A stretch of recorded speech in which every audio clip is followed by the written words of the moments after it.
Guys, naluto na ang ating humba nga pata. Di ara, di ara. Lata na kaayod guys. Natangtang na siya oh. Natangtang na siya. Grabe, gikaon na namo. Nakalimot kog video ganina guys. So, gikaon na namo ang uban sa akong friends. Kalimot kog video ganina. So, nira siya.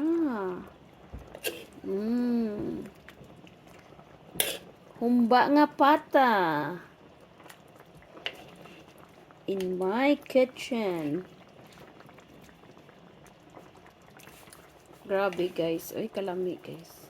So, ang atong gilata ani is pineapple juice. Sa mga ingredients, tangan nato black beans.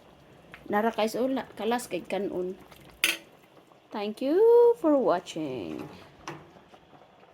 Ni siya gitawag og pork hunk sa Amerika. Sa atua pa, burag bagtak sa baboy. So ako ani siyang gipabukalan na nagbukal na siya. Then ako ni siyang maybe 2 more minutes para lang mo gawas na iyang mga bula-bula, mga lagom-lagom.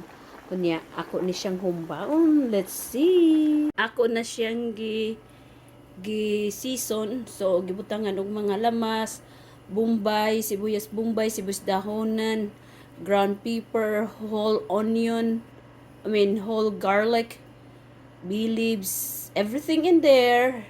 And mo ni atong ilata guys, dole pineapple, soy sauce, vinegar. So let's see.